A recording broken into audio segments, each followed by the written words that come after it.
Belly fat is really easy to gain, yet often the hardest area to lose. And there's actually two types. There's that annoying belly fat we all know that covers your abs, but there's also a more dangerous type of belly fat stored deep within your organs known as visceral fat, which can create serious health problems. To find the most effective way to get rid of both types of belly fat, I reached out to 5 of the world's most qualified fat loss scientists and came up with 5 easy steps anyone can start doing today to lose belly fat. For the first and most important step, I spoke to Layne Norton, scientific researcher, champion powerlifter, and honestly, just a really smart dude who calls out BS when he sees it. So why is stored belly fat so difficult to lose? Once again, we don't know the exact scientific explanation for that, but it may have something to do with the tissue being a little bit more metabolically active than other forms of stored body fat. Now, the real question is there any way around that? Well, yes, kind of. Sadly, even though we'd like to think if we do a bunch of crunches and work the area where the fat is stored, it will preferentially target that fat, there is no evidence to support that idea, and it's unlikely that that would make a difference overall. Now, there is research showing that exercise can reduce visceral fat without actually causing weight loss. So it is a good idea to exercise in general, but specific exercises are not going to target preferentially belly fat per se.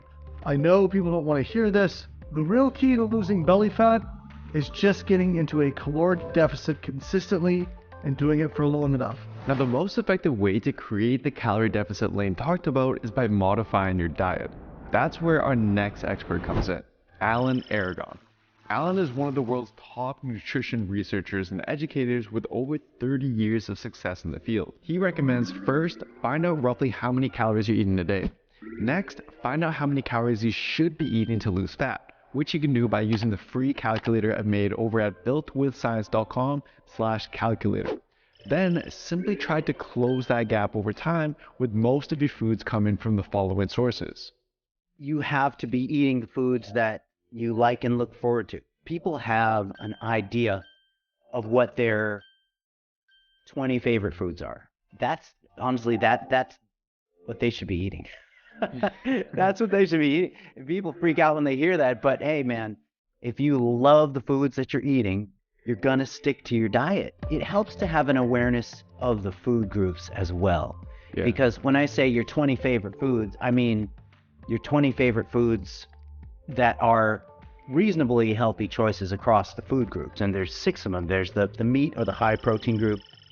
There's the fat group. There's the fibrous vegetable group. And there's the starch group. And then there's the milk group. And then there's the fruit group. So choose your 3 favorite foods across, like in each of those food groups. Choose your 3 favorite ones you like the most. And there's your diet, man. There's your diet. Oh wait, we have two more foods left to get those 20 foods. Choose your 2 favorite YOLO foods, your 2 favorite desserts or whatever, or what you like. Wine, okay, wine and freaking cookies or something. You know, brownies and ice cream, whatever.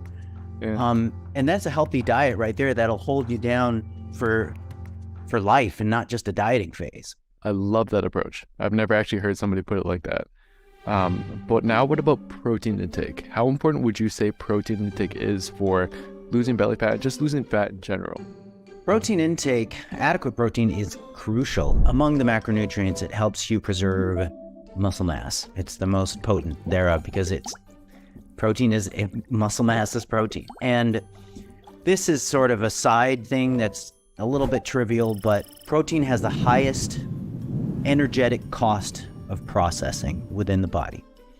And so, in theory, you take a diet that's 100% protein, then your body will spend about 30% of those calories just trying to process it. And so it's like, that's not necessarily the case with carbohydrate and fat. This helps from the standpoint of a weight and fat loss perspective. It doesn't have to be a tough thing to try to accomplish either. I mean, on the low end, if you consume 1.6 grams per kilogram of body weight, which is 0.7 grams per pound of body weight, then you are at an adequate starting point. And the last question I had is, What about visceral fat? Are there any kinds of foods that promote the storage of visceral fat? And are there foods that people can eat to avoid gaining that? Yeah, man, that is a great question. And researchers have been fighting over the answer to this question for a really long time. Okay, so the overarching answer that covers a lot of things is that if you're losing fat, or if you're getting lean, there's really no concern about visceral fat. Because if you're losing overall fat, then visceral fat is diminishing as well. It's not like that's going to hold steady. You know, principle number 2 is that visceral fat is mainly a concern for people who are gaining fat.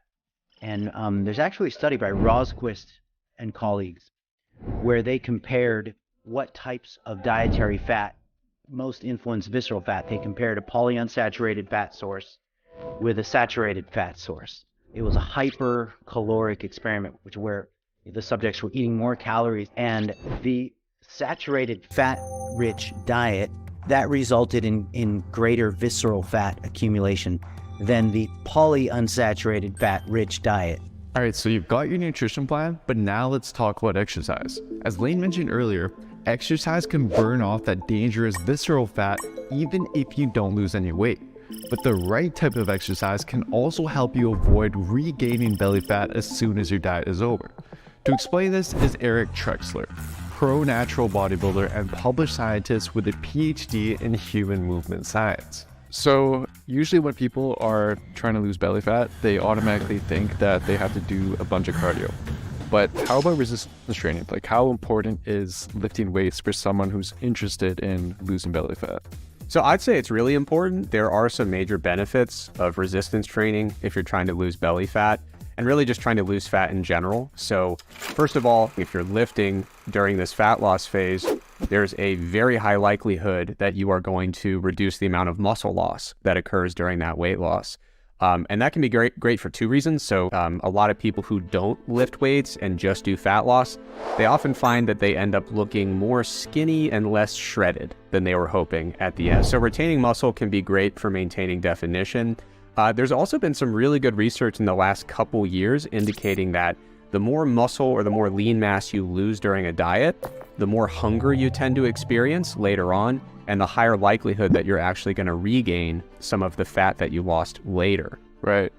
And then let's say somebody is, lifting weights regularly. How does cardio now fit into the picture? I mean, it definitely has a lot of benefits for your health that lifting weights doesn't necessarily provide, but how much does it help when trying to lose belly fat? The reality is you don't need cardio in order to lose fat or to lose belly fat, but cardio can be a helpful thing. And one of the reasons for that is energy expenditure has a tendency to go down during a fat loss phase. So of course there will be some reduction normally in resting metabolic rate, but non-exercise activity thermogenesis is another really key thing that can change during a fat loss phase. So non-exercise activity is basically everything that exists between resting and doing structured exercise. So walking to the mailbox, walking around at your work or your school, anything that fits between those 2 extremes of exercising on purpose and, just kind of totally resting. It's usually the second biggest contributor to total daily energy expenditure for most people. And so unfortunately, when we diet, a lot of people notice their non-exercise activity thermogenesis goes down pretty significantly.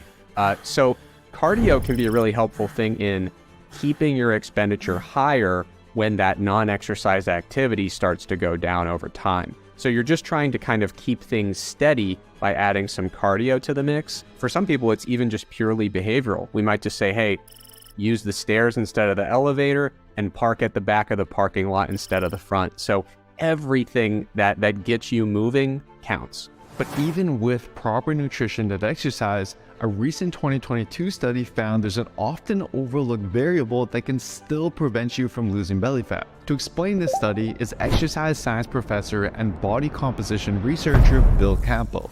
This new study was very unique in that it was the first ever investigation to assess a lack of sleep and how it affects where body fat is stored. they took 12 healthy males and females who on average slept about 7.5 hours per night.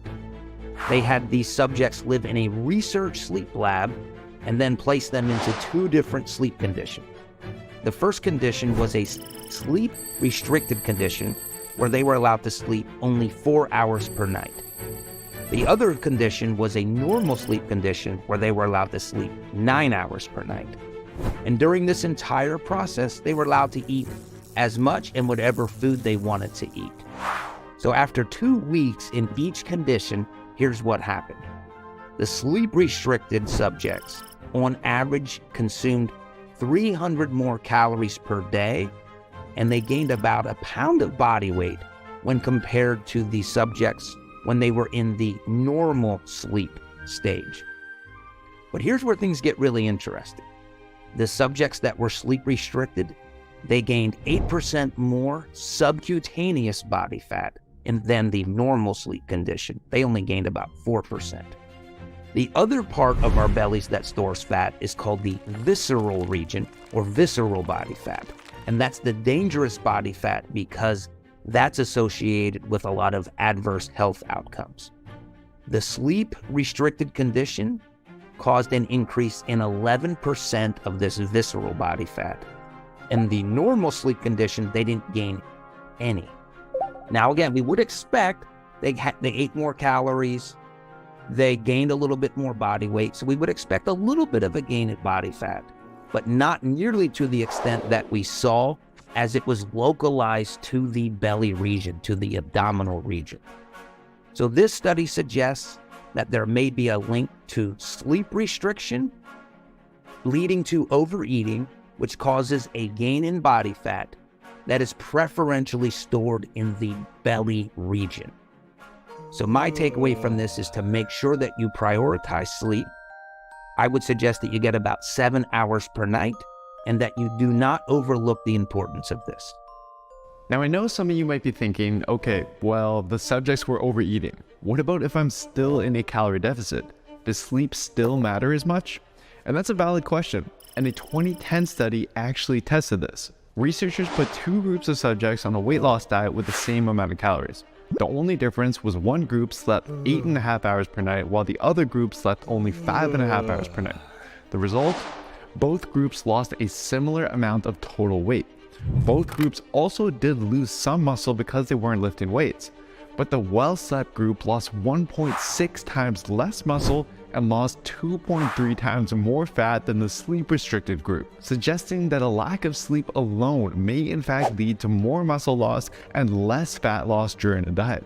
So you've now got all the tools you need to lose belly fat, but there's one more thing you need to add to your plan. Failure to do this is why so many people start out strong yet never end up successfully losing their belly fat. Lauren Conlon, a master coach, exercise scientist, and IFBB bikini pro will help explain what this missing piece is.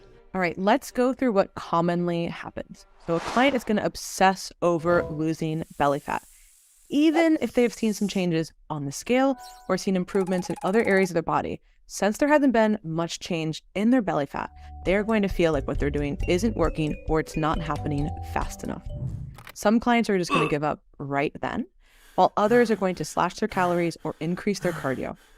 This increase in their deficit is typically unsustainable though, so they're going to fall off plan and inevitably quit. First, it's important to recognize that unless genetically you have little body fat on your abs and core area, that you will probably need to get leaner than you'd think to lose belly fat. For many people, the belly is the last area where you're going to see fat come off.